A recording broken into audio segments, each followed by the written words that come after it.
Mexico did not leave the 2026 World Cup with another painful elimination. They left with something far more important: a team, an identity, Creo que lo mejor está por venir, fíjate lo que te digo. and a warning for 2030. For the first time in their World Cup history, Mexico won every group stage match. 9 points, 6 goals scored and none conceded. Then they beat Ecuador 2-0, ended a 40-year wait for a knockout victory, and reached England with 4 straight wins and 4 clean sheets. They eventually lost 3-2, but they forced one of the tournament favourites to fight until the end, even with 10 men. Julián Quiñones and Raúl Jiménez scored, and Mexico finished the tournament with 4 victories, their best total in a single World Cup. This did not feel like another respectable exit. It felt like the beginning of something. Javier Aguirre built the structure, but Rafa Marquez could take it much further. Rafa already knows the squad after working alongside Aguirre during the 2025 Nations League Gold Cup and the World Cup.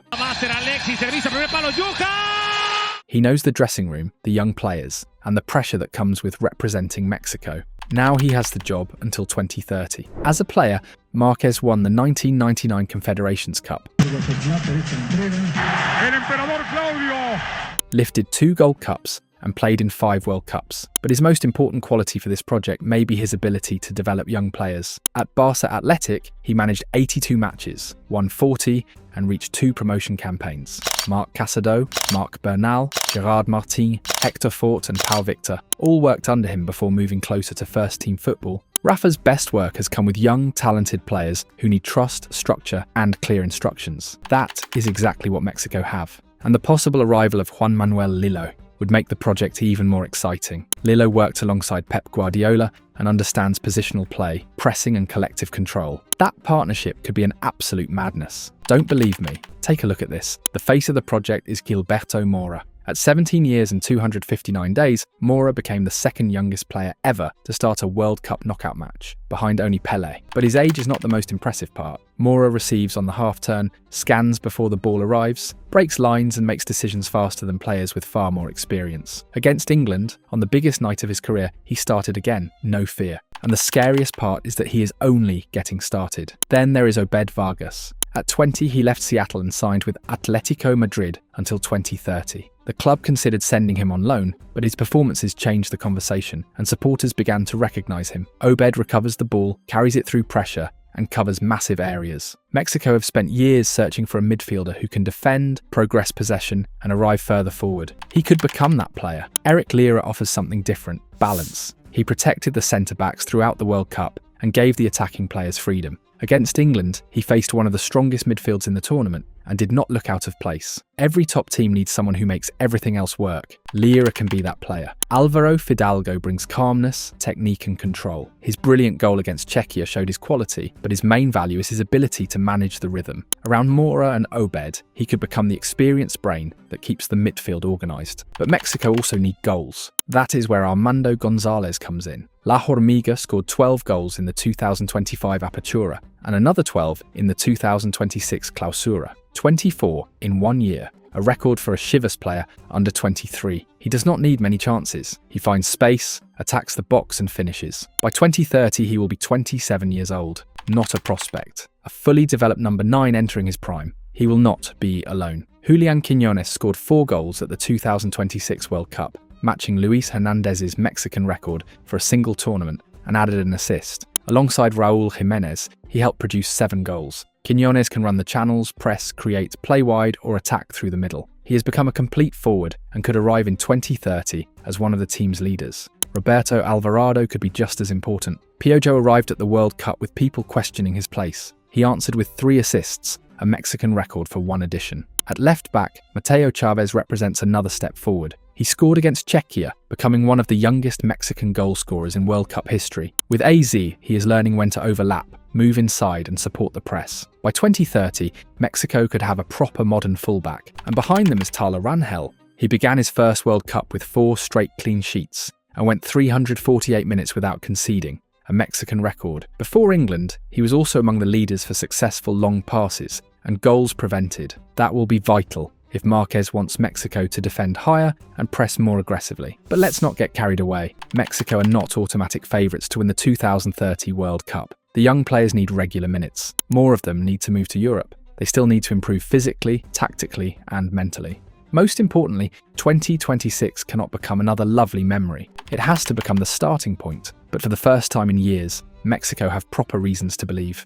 Mora, Obed, Hormiga, Mateo, Tala and Lira can grow together. Piojo, Quiñones and Fidalgo can provide experience. Rafa Marquez has 4 years to build the team. Aguirre gave Mexico belief again. Rafa now has the chance to give them a future. But 2030 is 4 years away. And that is what should worry everyone else. This generation is not reaching its end. It is only beginning. The world may not see it yet, but Mexico finally have a generation capable of changing their history. The history of the Mexican national team has always lived between two extremes, glory and pain. Mexico can beat a giant, produce world champions at youth level, and convince millions that the country is finally ready to change its destiny. Then, just when everything looks perfect, they find another way to fall short. That contradiction explains almost their entire history. In 1970, Mexico hosted the World Cup for the first time and reached the quarter-finals. They beat El Salvador 4-0. On the end of that one, knocks it down for Fragoso. Defeated Belgium, and made the country dream before Italy brought them back down to earth with a 4-1 defeat. 16 years later, Mexico hosted again. El Tri won their group, beat Bulgaria 2-0 with Manuel Negrete, scoring one of the greatest World Cup goals ever, then took West Germany to penalties in the quarter-finals. Once again, they earned respect without breaking the ceiling. In 1994, Mexico topped the group of death ahead of Italy, Ireland and Norway, only to lose to Bulgaria on penalties after 3 consecutive misses. 4 years later, they led Germany in the round of 16 and had chances to score again. They failed to take them, and goals from Jürgen Klinsmann and Oliver Bierhoff completed another painful turnaround. Then came one of Mexico's greatest nights. In 1999, El Tri won the Confederations Cup by beating Brazil 4-3 at the Estadio Azteca. Cuauhtémoc Blanco, Miguel Zepeda, and that generation proved Mexico could go toe-to-toe with anyone. But in 2002, the other Mexico returned. Javier Aguirre's side topped their World Cup group ahead of Italy and faced the United States in the round of 16. The road looked perfect, but a poor tactical plan, 2 counterattacks, and Rafael Marquez's red card produced one of the most humiliating defeats in Mexican history. And this is no coincidence. Mexico have always found a way to respond after disappointment. They defeated Argentina at the 2004 Copa America. Then beat a Brazil side featuring Ronaldinho, Kaká, and Adriano at the 2005 Confederations Cup through Jared Borghetti's goal. That same year, Mexico became under-17 world champions. Giovanni dos Santos, Carlos Vela, and that generation looked ready to build a new footballing power. At the 2006 World Cup, Ricardo Lavolpe's team produced one of Mexico's finest performances against Argentina. Rafael Marquez scored first, and El Tri competed for 120 minutes before Maxi Rodriguez produced an impossible winner. Mexico played brilliantly and lost as usual. In 2011, Mexico won the Under-17 World Cup again, this time at home. 2 Youth World titles in 6 years were dream numbers, but many of those players never found continuity at senior level. Mexico could produce champions. It still could not build a senior side capable of fighting for the World Cup. Brazil 2014 delivered another heartbreak. Giovanni dos Santos put Mexico ahead against the Netherlands, but Wesley Sneijder equalised in the 88th minute before Arjen Robben went down inside the box. The penalty was awarded, and one phrase became immortal: no era penal. At the 2017 Confederations Cup, Mexico reached the semi-finals after drawing with Portugal, but Germany destroyed them 4-1. El Tri then lost the third-place match to Portugal. Another big opportunity disappeared. 1 year later, Mexico beat reigning world champions Germany 1-0 in Russia. Hirving Lozano's goal stopped the country, and for a moment, it felt like everything had changed. Then Brazil eliminated Mexico in the round of 16.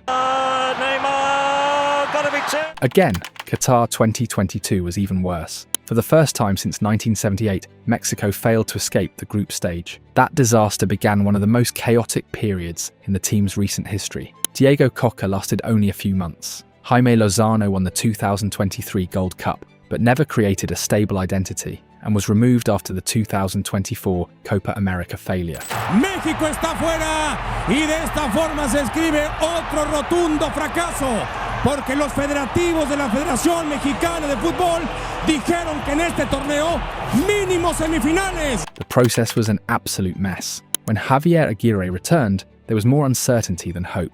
Then the 2025 Gold Cup changed something. That tournament introduced the world to Gilberto Mora. At only 16, he tore Honduras apart in the semi-final and delivered a brilliant assist for Raúl Jiménez. In the final against the United States, he completed 93% of his passes and played like a veteran. Mexico lifted the trophy, and Mora became the youngest player ever to win an international title with El Tri. That performance was not a one-off. Don't believe me? Take a look at this. At the 2026 World Cup, Mexico won all 3 group matches for the first time in their history. 9 points, 6 goals scored, none conceded. They then beat Ecuador 2-0 and won a World Cup knockout match for the first time in 40 years. England eventually eliminated Mexico 3-2, but El Tri forced one of the tournament's strongest teams to fight until the final whistle. Mexico were out again, but this time they did not leave empty-handed. They recovered the supporters, found a generation, built an identity, and proved they could compete. The problem has always been turning moments into a project, turning talent into continuity, turning belief into results, turning one great tournament into the foundation for the next. Mexico are doing something they almost never managed to do. They are finishing a World Cup cycle without destroying everything that came before it. This is not simply Javier Aguirre leaving and Rafa Marquez taking over. The succession was planned. Rafa spent 2 years inside the coaching staff and already knows the players, the training methods, and the mechanisms that helped Mexico win their first 4 matches at the 2026 World Cup without conceding. For once, Mexico do not need another identity, a completely different squad, or a desperate rebuild. They need to accelerate. Tratar de mantener o mejorar obviamente el nivel de la selección hoy en día. And this is no coincidence. Rafa Marquez understands pressure better than almost any Mexican coach. He played in 5 World Cups, captained El Tri, represented Barcelona, and shared dressing rooms with some of football's biggest stars. His coaching education is just as valuable. From Marcelo Bielsa, he learned youth development. From Ricardo Lavolpe, building from the back. From Didier Deschamps, pragmatism. From Frank Rijkaard, dressing room management. From Pep Guardiola, positional play and counter-pressing. And from Javier Aguirre, how to compete when an entire country expects victory. But don't get me wrong, Rafa will not simply copy any of them. His opportunity is to combine those lessons with a generation that has already proved it can compete. At Barça Athletic, his teams usually attacked in a 4-3-3 and defended in a 4-1-4-1. The midfield controlled the match, the fullbacks moved inside or outside depending on the wingers, and the holding midfielder could drop between the centre-backs to create a back 3. With Mexico, the formation may change. He could even use a back 5 in certain matches, but his real identity will be about occupying spaces better, attracting pressure, and progressing with purpose. And the scariest part is that Aguirre's Mexico already produced moves that fit those ideas perfectly. Don't believe me? Take a look at this. Against South Africa, Raúl Jiménez directed the opposition build-up, Eric Lira anticipated the second pass, and Julián Quiñones attacked the space to score. Against Czechia, Mexico showed its future. Roberto Alvarado won an aerial duel near his own box. Gilberto Mora collected the ball, carried it forward calmly, attracted defenders, and waited for the perfect moment to release Jorge Sanchez. Within seconds, Mexico had gone from defending to attacking, and Quiñones finished the move. An absolute madness. That action contained almost every Rafa principle: recovery, intelligent spacing, a midfielder carrying the ball to fix opponents, a full-back attacking depth, and a forward arriving in the finishing zone. Mora did not simply run forward, he controlled the tempo and decided when to accelerate. Marquez built his Barça Athletic around midfielders such as Marc Casado and Marc Bernal. Now he can do the same around the biggest Mexican talent of this generation. Trabajar y intentar potencializarlo también, porque al final, si queremos un mejor fútbol, también tenemos que tener bases importantes. But this is not all. Against Ecuador, Mexico produced the move that best represents the foundation Rafa is inheriting. Johan Vázquez began from the back. Gallardo connected with Quiñones. Julián laid the ball off to Romo, and Romo switched play towards Alvarado. Ecuador stepped forward to press, their defensive line moved up, and Piojo released Quiñones behind them. Julián started the move as a link player and finished it by attacking the space behind the centre-backs and scoring. That is exactly what Rafa wants from his back 3, build-up, switches of play, and positional rotations. Even the defeat against England revealed something useful. Alvarado received wide and crossed early for Raúl Jiménez's run towards the near post. Mexico continued competing and eventually made it 2-3. The problem appeared when England dropped deep. El Tri relied too heavily on crosses, and failed to create enough combinations through the middle. That will be one of Marquez's biggest jobs, turning possession into real solutions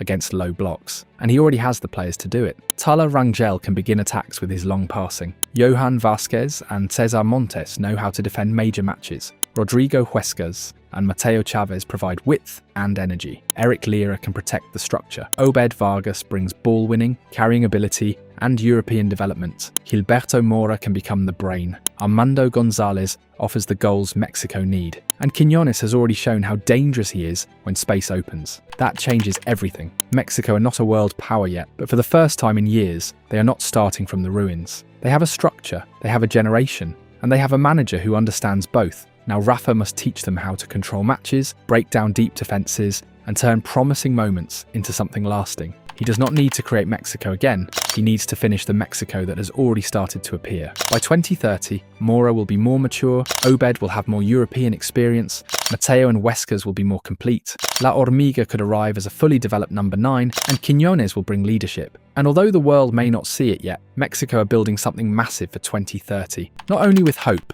but with a real plan.